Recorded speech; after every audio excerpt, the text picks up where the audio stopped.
তখন এক বসন্তের বিকেল, সূর্যের সোনালি আলো সারা শহরের উপর পড়ছিল।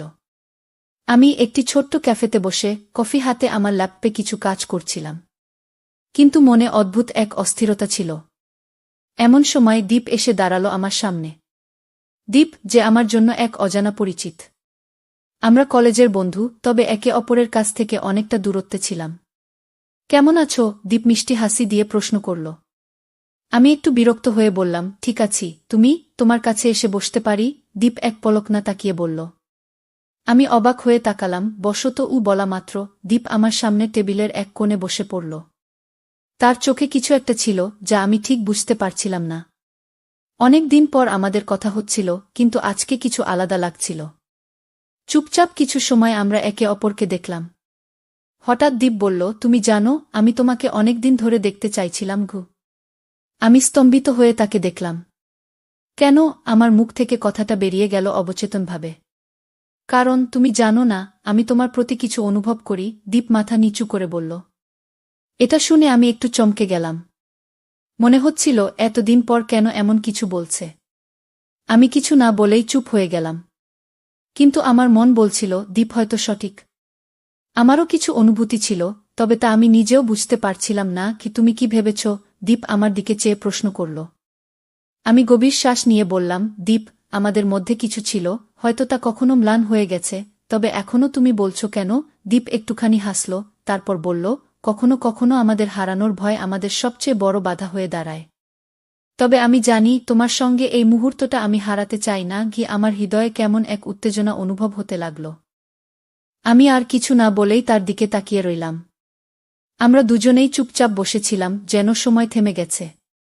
ক্যাফের কোলাহল, লোকজনের হাঁটার শব্দ, সবকিছু হঠাৎ অনেক দূরের মনে হচ্ছিল।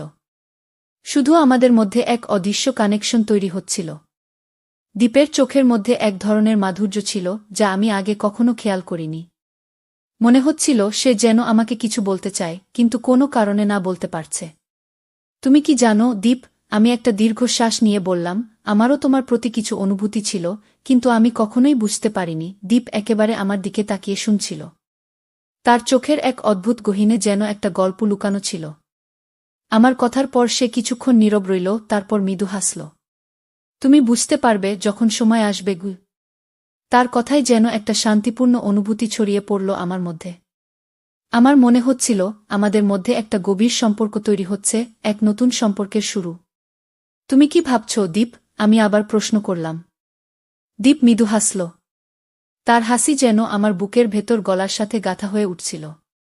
যখন থেকে তোমার সাথে কথা বলা শুরু করেছি, মনে হচ্ছিল আমরা দুজন একে অপরকে বুঝি, যদিও অনেক দিন পর আবার দেখা। কিন্তু আজ, এই মুহূর্তে, আমি জানি তুমি আমার কাছে অমূল্য। আমি কিছু না বলে চুপচাপ তার দিকে তাকালাম। তার কথাগুলো যেন আমার হৃদয়কে স্পর্শ করছিল। এমন অনুভূতি আগে কখনো হয়নি।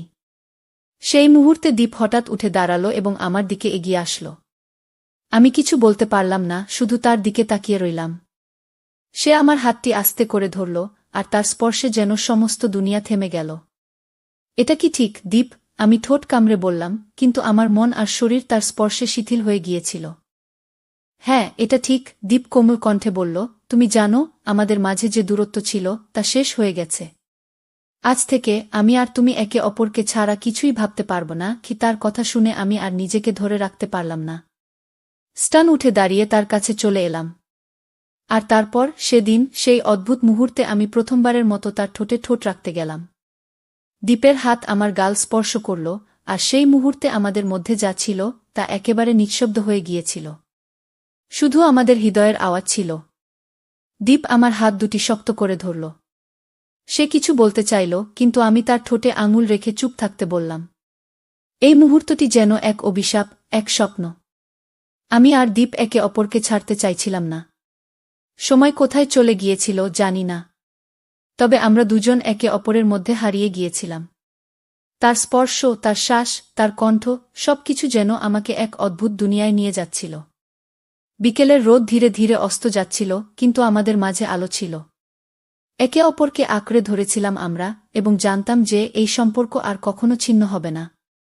দীপের ঠোঁট থেকে এক মৃদু স্পর্শ, আর আমি বুঝতে পারলাম মুহূর্তটি বদলে গেছে। তার হাতে তার ভালোবাসা ছিল, তার চোখে ছিল এক গভীর আকাঙ্ক্ষা। আমার হৃদয় দ্রুত আঘাত করতে শুরু করল, যেন আমি এক নতুন পৃথিবীতে প্রবেশ করছিলাম। দুজনের মধ্যে সময় যেন থেমে গিয়েছিল এবং চুম্বনটি এক অবিরাম প্রবাহের মতো হতে লাগল। দীপ যেন আমার প্রতি তার সমস্ত অনুভূতি প্রকাশ করতে চাচ্ছিল। তার ঠোঁট আমার ঠোঁটে মিশে গিয়েছিল, আর আমি ভাবতে পারছিলাম না কখন আমরা এত কাছে চলে এসেছি। আমরা একে অপরের মধ্যে এক অদৃশ্য শক্তি অনুভব করছিলাম, যা আমাদেরকে একসাথে আরও কাছাকাছি নিয়ে আসছিল। তার হাতে আমি অনুভব করছিলাম যে এই স্পর্শে একে অপরের প্রতি বিশ্বাস, আকাঙ্ক্ষা এবং ভালোবাসা মিশেছিল। দীপ আর আমি একে অপরের মধ্যে হারিয়ে গিয়েছিলাম, যেন পৃথিবী ছেড়ে এক নতুন জায়গায় চলে গেছি, যেখানে শুধু আমরা ছিলাম। এক চুম্বন আর তারপর আরেকটি, এভাবে সময় চলে যাচ্ছিল। আমি অনুভব করছিলাম যে আমাদের এই মুহূর্তটি যেন কখনো শেষ না হয়। দীপের হাত আমার পিঠে সরলভাবে চলে যাচ্ছিল, আর আমি তাও অনুভব করছিলাম যেন সে আমাকে একাত্ম করতে চাইছে। তার চুম্বনে কোনো তাড়া ছিল না, শুধুমাত্র এক গভীর আবেগের প্রবাহ, যা একে অপরকে আরও ভালোভাবে জানার চেষ্টা ছিল। আমাদের মনের কথা, যা কখনো বলা হয়নি, সেগুলো চুম্বনের মাধ্যমে একে অপরের মাঝে মিশে যাচ্ছিল। মুহূর্তের পর মুহূর্ত চুম্বনের মাঝে আমরা যেন একে অপরের সাথেই জীবন কাটানোর প্রতিজ্ঞা নিচ্ছিলাম। দীপের হাত আরও কাছে চলে এলো, আর আমি কিছু বললাম না। এই মুহূর্তে কোনো শব্দের প্রয়োজন ছিল না, শুধু আমাদের সংযোগ, আমাদের অনুভূতি ছিল গুরুত্বপূর্ণ। শেষে একসময় চুম্বন থেমে গেল। কিন্তু আমাদের চোখে এক গভীরতা ছিল, যা বলে দিয়েছিল আমরা দুজনেই একে অপরের জন্য তৈরি। দীপ আমার চোখে তাকিয়ে হেসে বলল, এই অনুভূতি আমি কখনো চাই না শেষ হোক। আমি হেসে বললাম, আমিও। আমরা একে অপরকে আরও গভীরভাবে বুঝতে শুরু করলাম, এবং জানতাম এটাই আমাদের নতুন শুরু। সন্ধ্যার আলো নিভে গেলে শহরটা যেন আরেক রূপ ধারণ করল।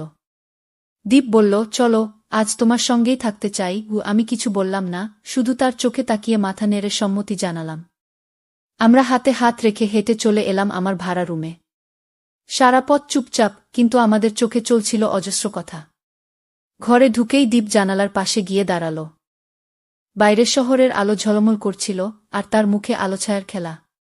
আমি পিছন থেকে গিয়ে তার কাঁধে হাত রাখলাম। দীপ ধীরে ধীরে ঘুরে দাঁড়াল, আর তার চোখে এক আশ্চর্য কোমলতা। আমরা একে অপরকে জড়িয়ে ধরলাম।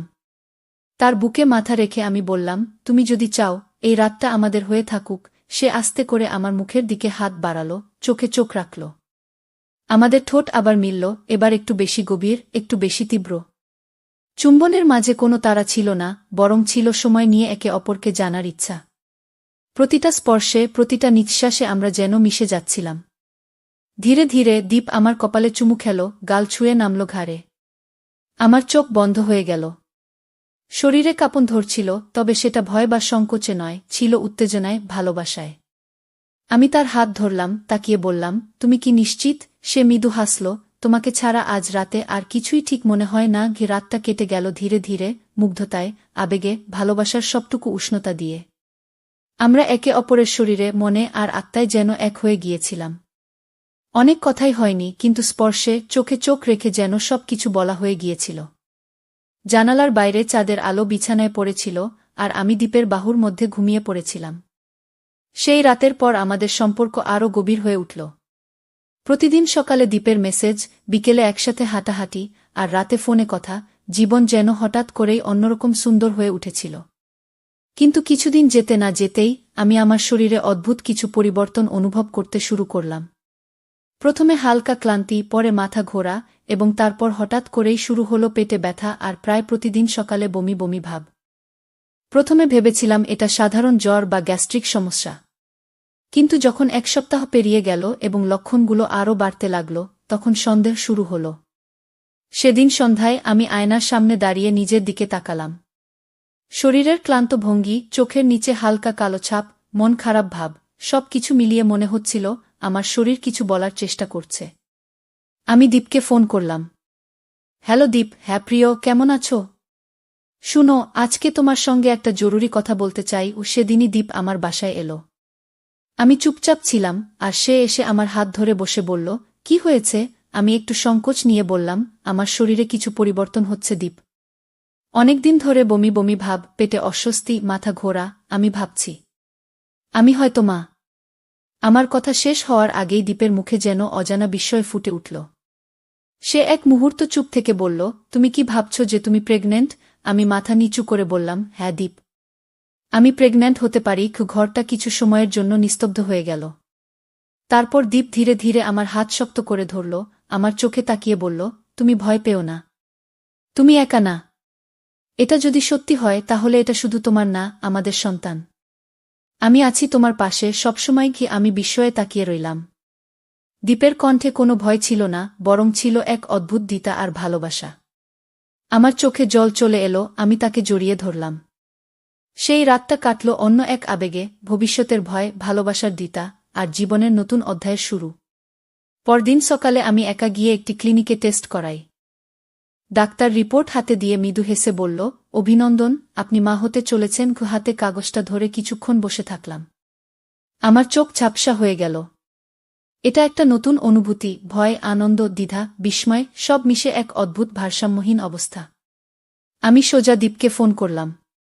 সে ফোন ধরেই বলল, রেজাল্ট কি হয়েছে?